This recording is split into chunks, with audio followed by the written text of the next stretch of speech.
Watchers, Book of Enoch. Who are the biblical fallen angels? The Book of Enoch is an apocryphal Jewish religious text, probably written between 300 and 100 BCE, during the Second Temple period, and discovered among the Dead Sea Scrolls. It claims to record the experience of Enoch, who lived 7 generations on from Adam and was the father of Methuselah and the great-grandfather of Noah, of flood fame. According to the text, God sent a group of 200 angels from the fifth heaven, known as Watchers, sometimes called the Gregorii, to watch over mankind. Instead of fulfilling their duty, these heavenly watchers were overcome with lust for human women, whom they took as wives, giving birth to the Nephilim, also sometimes called giants, and described as powerful and violent. The watchers also taught humanity forbidden sciences, which led them towards sin. Some of the watchers are named. Azazel taught mankind metallurgy and blacksmithing to make swords, knives, shields and breastplates from metals obtained from the earth. As an extension of this, he also taught them to make bracelets and ornaments, and to beautify themselves with both jewelry and makeup. Specifically, Azazel taught the beautifying of the eyelids, and the use of cosmetics, which is considered cosmetology. This is said specifically to have resulted in sinful behavior, such as fornication. The watcher Semjaza is said to have taught mankind enchantments and root cutting, so probably herbal medicine. Armaros taught them how to resolve enchantments, Barakijal astrology, Kokabel constellations, Ezekiel knowledge of clouds, Arakiel the signs of the earth, Shamsiel the signs of the sun, and Sariel the course of the moon.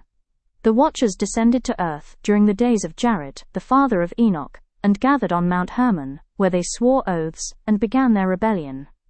Enoch expands upon Genesis, account of the coming together of the sons of God and the daughters of men, presenting a detailed narrative of the watchers' descent and their subsequent actions. God sent his archangels to punish the watchers, imprisoning them in Tartarus to await Judgment Day.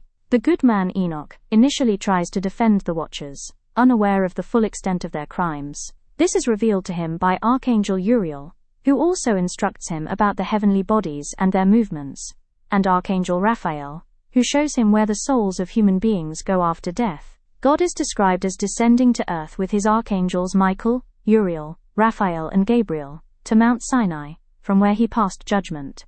God instructs them to imprison the watchers in Tartarus, which was the Greek description of the darkest depths of hell, where the wicked were tortured. Raphael is specifically instructed to bind Azazel's hands and feet, and cast him into a dark opening in the desert on top of rough and jagged rocks. There he is to be covered in darkness and light obscured from his face until Judgment Day, when he will be thrown into the fire. In doing this, they are ascribing Azazel all sin, much like would later happen to Christ. In this way, God says that the earth will be able to heal from this plague, and mankind will not perish as a result of the secrets revealed to them. God commands that the punishment of the Nephilim, and the men who had adopted sinful behavior as a result of the teaching of the watchers. First the Nephilim turn against one another, killing one another and eating their flesh.